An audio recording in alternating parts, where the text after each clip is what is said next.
নমস্কার নমস্কার দর্শক বন্ধুরা, সুস্বাগতম। আপনারা সবাই ভালো আছেন তো? আর আমরাও ভালো আছি। সবাইকে শুভ সকাল। এই সকালবেলা ছাদে এসেছি, মা দেখছি একটা গাছ বসিয়েছে। পাতাটা দেখতে অনেকটা সেই নোটে শাকের মতো লাগছে, কিন্তু এই সময় কি নোটে শাক হয় কি জানে। মাকে এবার জিজ্ঞেস করতে হবে যে কী শাক বসিয়েছ বা কী গাছ বসিয়েছ। আর এই অ্যালোভেরা গাছটা কি সুন্দর ঝাঁকড়া হয়ে আছে। অ্যালোভেরা গাছটা মা রূপচর্চার ক্ষেত্রে কাজেও লাগায় খুব। অ্যালোভেরা গাছ তো ঘরে থাকলে খুবই ভালো, কারণ অ্যালোভেরা গাছ তো অক্সিজেন সরবরাহ করে। এখন অনেকেই আছে এই অ্যালোভেরা গাছটাকে বসায়, যেটাকে বাংলায় আমরা বলি ঘৃতকুমারী। কিন্তু ঘৃতকুমারী গাছটা বললে মানুষ খুব কমই বুঝতে পারে, অ্যালোভেরা বললেই মানুষ বেশি বোঝে। এই শীতকালটা হলো আমার সবথেকে প্রিয় ঋতু। শীতকালটা চলে গেলে আমার খুব মনটা খারাপ হয়ে যাচ্ছে। মা এখানে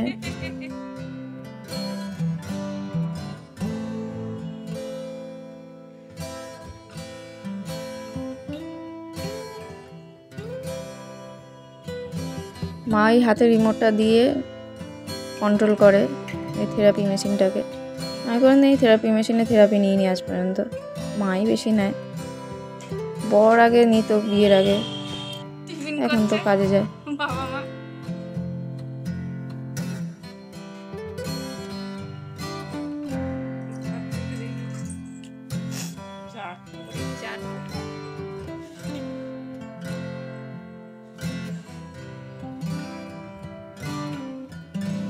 আজ বৃহস্পতিবার, একটু আলতা পরে নিই, তারপরে পুজো করতে যাব। মায়েরা ওদিকে মুড়ির চাট করে খাচ্ছে, ছোলা শসা টসা দিয়ে মা বাবা টিফিন করছে।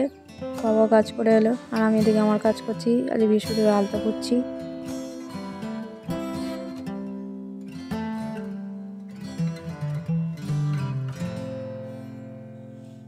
খুব আলতা পরতে খুব ভালোবাসি। মা পরতো, মায়ের দেখেই এই সেই ছোটোবেলা থেকেই শখ। নিজে একা একা বসে বসে মশার কামড় খেয়েও আলতা পরতাম, এমনও মানে রয়েছে পরিস্থিতি। মানে এত ডিজাইন করে আলতা পরতে ভালোবাসতাম যে মশা কামড়াচ্ছে তাও আলতা পরতাম বসে বসে অনেকক্ষণ ধরে ধরে। আবার আশেপাশে কেউ যদি ছোটরা এসে পড়তে চাইতো, বায়না করতো, তাদেরকেও ওইভাবেই পরিয়ে দিতাম। যাই হোক, এই ঠাকুরের বাসনগুলো মুছে নিলাম, পুজোটা করে নিই। এই পুজোটা না হলে মনে হয় যেন অনেক কাজ বাকি রয়েছে, স্নান আর পুজো। আর বৃহস্পতিবারের পুজোটা বাকি থাকলে তো আরও বেশি টেনশন হয়।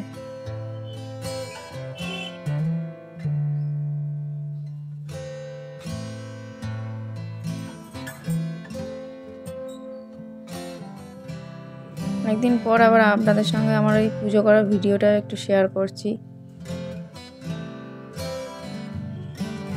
শীতকালে সব কিছুই ভাল লাগে, আর শীতকালে মনটা একটু খাই খাই হয়, মানে এটা খাই ওটা খাই। শীতকালে খেয়ে ঘুমিয়ে সব কিছুতেই আরাম। ঠান্ডা লাগে ঠিকই, সকালবেলা একটু উঠবার সময় একটু আলিশি লাগে, কিন্তু একবার উঠে পড়তে পারলে আর কিছু মনে হয় না। আমি তুলসী পাতা রোজ তুলি না, কারণ কিছু কিছু দিন থাকে তুলসী পাতা তোলা যায় না, যেমন পূর্ণিমা, একাদশী, দ্বাদশী, বৃহস্পতিবার, শনিবার তোলা যায় না। সেই জন্যে আমি তুলসী পাতা যেই দিনগুলো তোলা যায় সেই দিনগুলোতে তুলে রেখে দিই।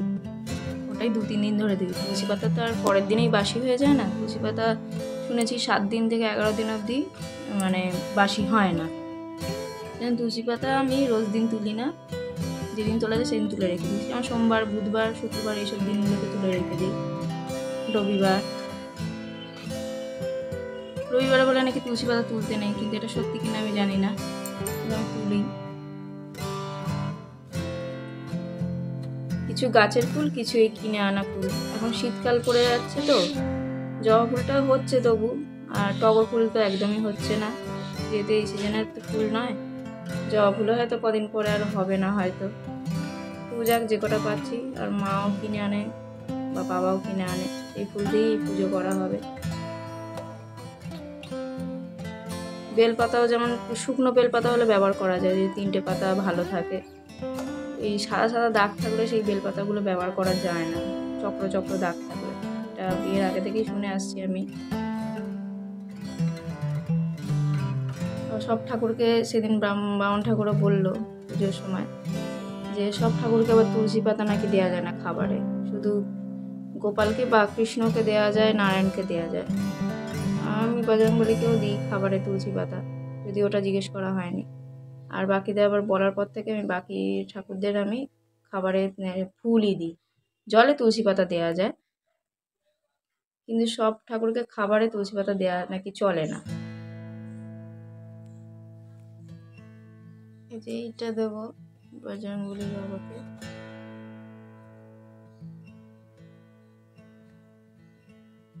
তুলসী পাতা একসঙ্গে অনেক তুলে রেখে একটা প্যাকেটের মধ্যে যদি জল ছড়া দিয়ে প্রতিদিন রেখে দেওয়া যায়, তুলসী পাতা ভালোই থাকে। আমি সারা বছরই তাই করি।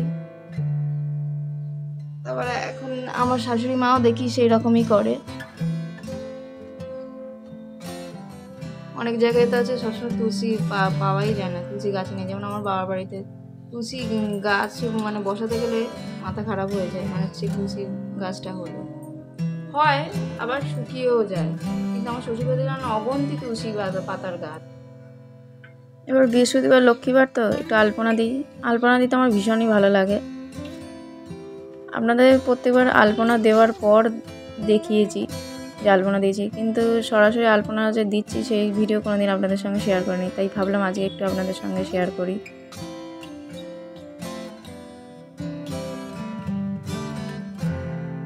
বৃহস্পতিবার একটু আলপনা দিলে খুবই ভালো লাগে, বেশ লক্ষ্মীবার তো মা লক্ষ্মীও খুশি হয়।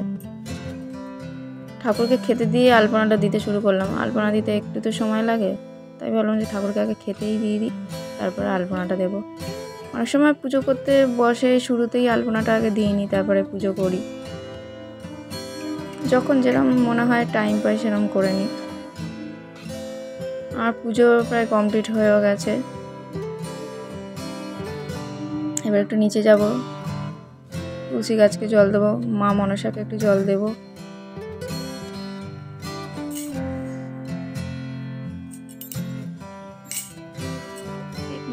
চৌকাটার কাছেও আলপনা দিয়েছিলাম, রাখলেও খুব ভালো থাকে ঠাকুর ঘরে। এরকম ভাবে ফুল রেখে দিয়েছি, থাকলেও অনেকদিন ভালো থাকে।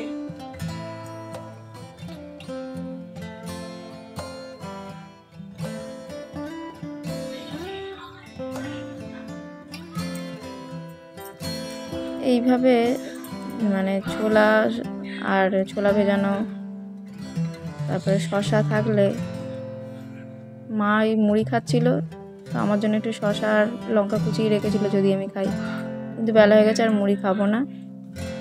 এই জন্য একটু লেবুর রস দিয়ে বিট নুন দিয়ে এইভাবে মাখিয়ে খাচ্ছি, দারুণ লাগে খেতে। আগে তো এরকম ছোলা ভেজানো থাকতো, আগেও খেতাম খুব, শুধু লেবু আর নুন দিয়ে মাখিয়েই খেতাম শসা না থাকলে। বিয়ের আগেও খেতাম এরকম ছোলা ভেজানো থাকলে। ছোলা, শসা, কাঁচা লঙ্কা কুচি,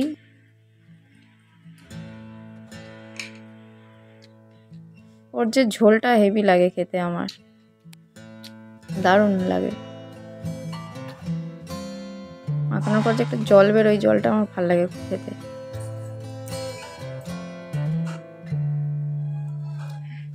এখন এবার দুপুরের খাবার নিয়ে বসে গেছি। এটা সেই শুটকি চিংড়ি দিয়ে বোধহয় মা একটা তরকারি করেছে, পালং শাকের এইদিকে করলা ভাতে, আর ওইদিকে বর সেই কালকে ফ্যাসা মাছ এনেছিল, সেই ফ্যাসা মাছের ঝাল খাচ্ছি। ফ্যাসা মাছের ঝাল খেতে খুব ভালো লাগে, ভাজা মচমচে করলেও আরও খেতে ভালো লাগে। ফ্যাসা মাছে প্রচুর কাঁটা থাকে বলে অনেকে খেতে পারে না, সেক্ষেত্রে মচমচে করে ভাজা করে ফ্যাসা মাছ কামড়ে কামড়ে খেলে খুবই খেতে ভালো লাগে গরম ভাতের সঙ্গে। বন্ধুরা, ভিডিওটা এখানেই শেষ করলাম। বন্ধুরা, ভিডিওটি ভালো লাগলে লাইক, কমেন্ট, শেয়ার, সাবস্ক্রাইব করবেন। Thank you.